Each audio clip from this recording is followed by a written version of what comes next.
আসসালামু আলাইকুম ওয়া রাহমাতুল্লাহি ওয়া বারাকাতু। সম্মানিত ভিউয়ার্স, আজকে আপনাদের সঙ্গে আমি একটি ঘটনা শেয়ার করতে যাচ্ছি। তো ঘটনাটি হচ্ছে, একজন বাদশা তার একজন প্রজাকে ডেকে বলছে যে, তুমি যদি আমার জন্যে একটি বাগান থেকে কিছু ভালো ফল নিয়ে আসতে পারো, তাহলে পারে তোমাকে আমি পুরস্কৃত করব। কিন্তু শর্ত হচ্ছে, তুমি যেইখান দিয়ে যাবে আর সেই দিকে আর ফিরতে পারবে না, অর্থাৎ সামনের দিকে চলে গেলে আর পিছন দিকে ফিরে আসতে পারবে না। তো এই কথা শোনার পরে তার যে প্রজাটি, সে একটি ঝুড়ি নিয়ে রাজার জন্য ফল আনতে চলে গেল। তো বাগানের মধ্যে প্রবেশ করার পরে, বিশাল বড় বাগান, বাগানের মধ্যে প্রবেশ করার পরে সে কিছু দূর যাওয়ার পরে দেখছে তার সামনে কিছু সুন্দর সুন্দর ফল রয়েছে। তো সেই ব্যক্তি মনে করলো যে, আমার কাছে সুন্দর সুন্দর ফল এখন আছে, কিন্তু সামনে মনে হয় আরও ভালো ভালো ফল থাকতে পারে। আর রাজা তো বলেছে, আমাদের বাদশা তো বলেছে যে আমার জন্য আরও সুন্দর সুন্দর ফলগুলো নিয়ে আসবা। এই জন্য সেই ব্যক্তি ভাবলো যে আমি আরেকটু সামনে যাই, আরও ভালো কিছু ফল পাবো। তো সেই ব্যক্তি আরেকটু সামনে গেল।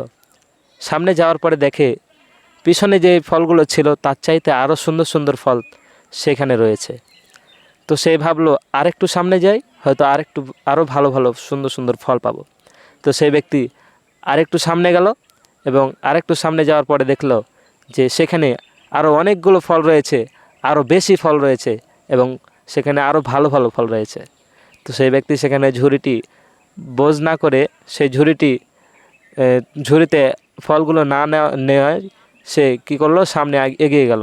সে ভাবলো যে সামনে হয়তো আরও সুন্দর সুন্দর ফল পাবো।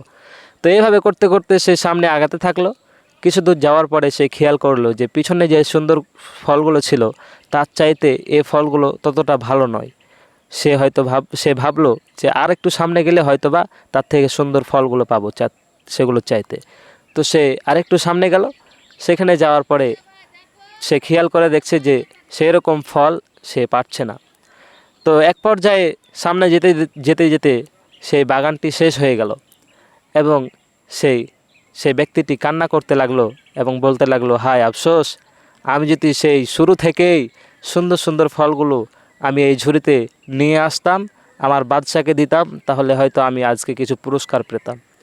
তো সম্মানিত ভিউয়ার্স, আপনাদের কাছে এই ঘটনাটি বলার কারণ হচ্ছে, এই ঘটনা থেকে আমাদের শিক্ষণীয় বিষয় হচ্ছে যে আমরা অনেকেই আছি যারা ভাবি যে আজকে নামাজ পড়ব না, কাল থেকে শুরু করব। আবার তারপরের দিন বলি যে কাল থেকে শুরু করব।